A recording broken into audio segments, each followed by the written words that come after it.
Well, hey there, all you beginners, neophytes, and newbies of magical YouTube. Welcome back to my channel, as the case may be. My name is Shane, and today I wanted to make I wanted to make a video about 5 tips for beginner witches. Now, I will say first and foremost that I've seen this term thrown about a lot on the internet lately, whether it's YouTube or Witch Talk or what have you, about baby witches. And a lot of people find that terminology distasteful, right? They say, why would you call yourself a baby witch when witchcraft is about empowerment and it's about, taking the reins of control over your own life and actively working to improve your circumstances.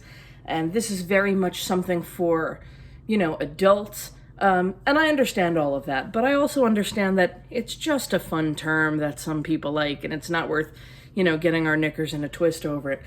So whether you consider yourself a beginner witch, a baby witch, or something else entirely, maybe you've been in the craft for a while and you're just looking for some fresh perspective, or maybe you're just wondering what I wish I had known at the beginning and what I would have liked to have done differently, this video is for you, and I hope you enjoy. All right, so tip number 1, it's been said again and again and again ad nauseum, but read. And don't just read, research. And I draw a distinction between the two because research means cross-referencing, right? Research means discerning. So it's not just about, reading a book and taking everything in that book as kind of like gospel truth. But kind of checking in with yourself and saying, like, does this sound right? Does this sound ethical? Does this sound plausible?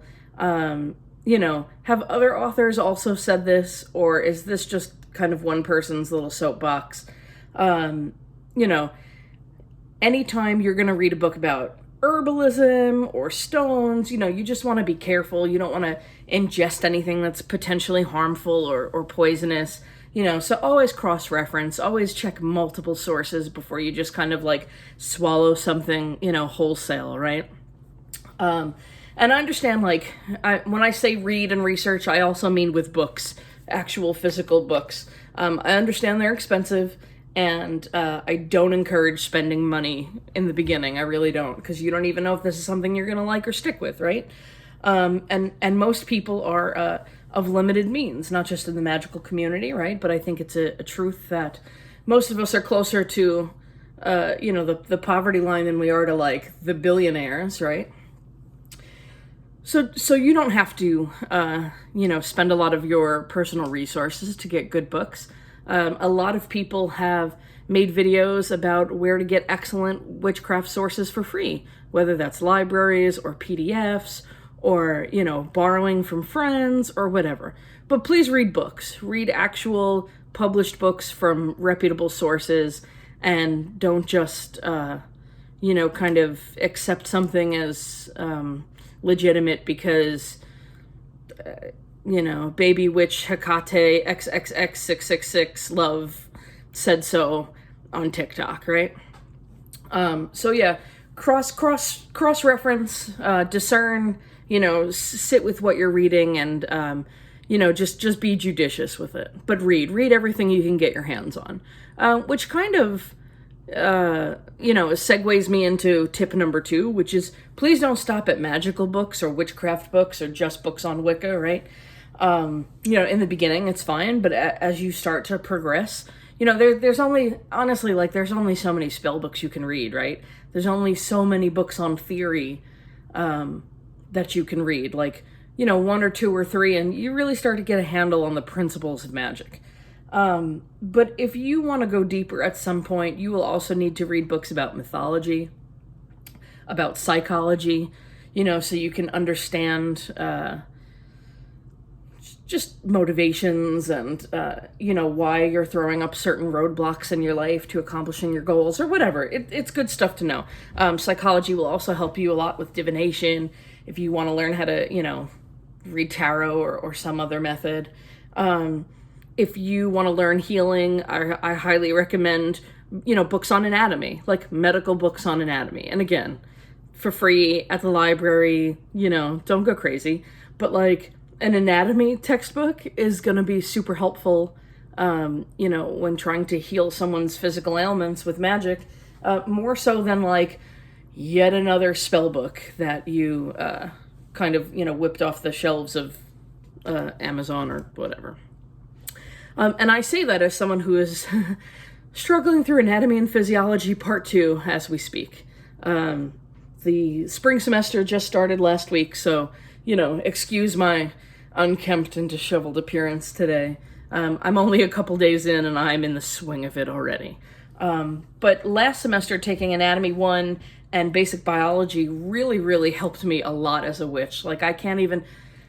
Just the principles of life and growth and cellular division and chemistry, and it's really fascinating stuff. So like I said, on day one as a witch, no, you don't have to read your anatomy textbook before you learn how to cast a circle, right? Or how to dress a candle. But vary your reading, When I was younger, I liked to read books about fossils and shells and sea life and... planets and astronomy, not just astrology, right? Not just horoscopes, but like what's actually going on with the orbits of the planets and their zeniths and their nadirs, and it's cool stuff, and it's going to inform your knowledge of your magical topics. It really is.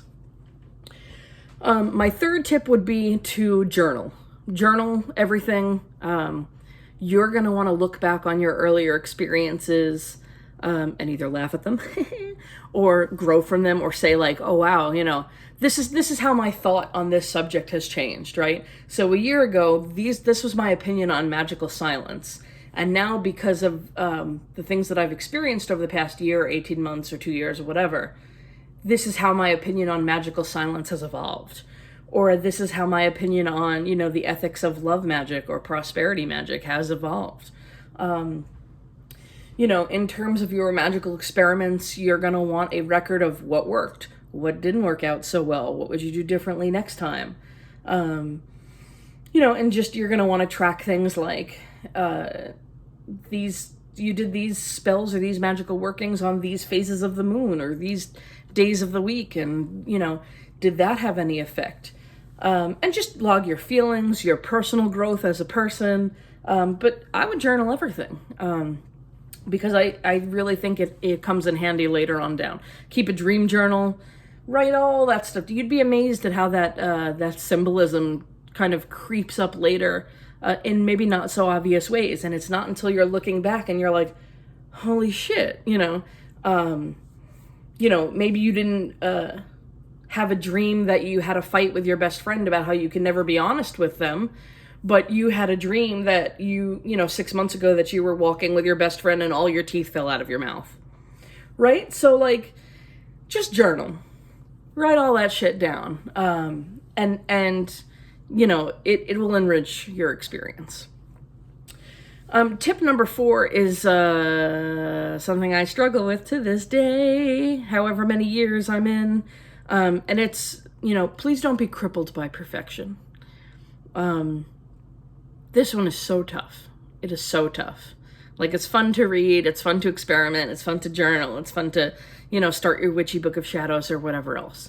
But it's really hard to... There's such a temptation to tell yourself, or at least with me, maybe you don't suffer from this, if not, I'm very happy for you, to say, well, I can't do this yet because I don't have these perfect tools. I don't have these, beautiful shining crystals, or I don't have the, a wonderful altar space, or I don't have X, Y, and Z. I can't start journaling yet. My handwriting is terrible. I don't have a blank book that's nice enough. And then when you get a blank book that's nice enough, you're like, oh, I can't write in this. It's too nice. I'll fuck it up. So you never write in it.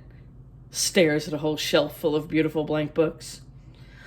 Yeah, it's a tough one for me. And if I could do anything differently, that would be it. I would have started earlier. I would have experimented more. I would have just dive right in. Just dive right in. Don't wait. Don't wait until you have some, fancy schmancy $200 athame, or, a vast collection of herbs, or, all this beautiful pens and different colors and stamps and scrapbooking supplies to make your magical journal stunning. Just start. You can always go back and do it later. Like, do it over. You can always go back and improve on it. You don't Just start. Just begin. Begin today. If you want to do this, if you want to see if this is for you, if you want to try it out, start today. As soon as this video is over, though. Don't cut it off in the middle. That's not cool. But as soon as this video is over, start. Do something. Do something small. Do it today. Don't be crippled by perfectionism. Which, again, kind of rolls me into tip number 5, which is get your hands dirty, okay? There's a reason the stereotype of the armchair occultist is a thing. At some point, you have to stop reading and start doing, okay? So read your books, do your research, journal, but at the end of the day, that's not going to help you grow unless you actually put that stuff into practice. And don't be crippled by perfectionism, because, your first couple of rituals might suck. Your first couple of spells might bomb. That's how you learn. I don't know anyone who was just amazing at it right off the gate, who was like, just did a full moon ritual and had just poetry spontaneously falling from their lips, and, who's, they're batting 1,000 with their spell work. They get everything that they've ever asked for, and it just doesn't work that way, okay? Like, the first time I picked up, a trumpet or a musical instrument, I wasn't a virtuoso on day one. That's okay. Like, that's not how the process works. So, just get into it, get your hands dirty. Practice makes progress. I never say practice makes perfect, because perfection is a lie. See above tip number 4. And just start doing. You don't want to look back, as I have, and say like, oh wow, I lost all these years to, sitting around and, let me just read one more book on crystals and then I'll start. Let me just read one more book on, I don't even know what, like magical handcrafts, or one more book on magical theory, or one more book, and then maybe, oh, I can't do anything for the Sabbat because I don't know enough yet. So you got to start somewhere, okay? You don't know what to do for a Sabbat, make yourself and your family, or if there's anyone you practice with, make a nice meal and sit down together for a nice dinner. There, you've just celebrated the Sabbat. Just start doing. If it's a tiny, tiny thing, it's better than nothing. So again, to summarize, those are my 5 tips for beginner witches, or baby witches, if that's a term that resonates with you. Read and research, including cross-referencing and discernment. 2, don't stop at magical books. Read science textbooks, read psychology, read up about the animal kingdom, read about how color influences our mood. Don't stop at magical books. Read a little bit of everything. Journal your experiences. That's tip number 3. Write it all down. You'll want to reflect on it later. Tip number 4, don't be crippled by perfectionism. Perfectionism is a lie. You don't need to be perfect to practice the craft. If you did, no one would do it. And tip number 5, get your hands dirty. Start doing it. Start today. I hope that was helpful. I hope that was encouraging. And if you would like a part 2, let me know in the comments. I'm sure I can scrounge up another 5 tips for beginners. And if you have any other feedback for me as well, I'm very open to that. So leave a comment. Please subscribe. Tell all your friends. I understand now that there's a bell that you can click on that will let you know when I drop new videos. I try to do it about once a week, but it depends on school and work and the general chaos that is my life. And yeah, until next time, take care of yourselves and each other.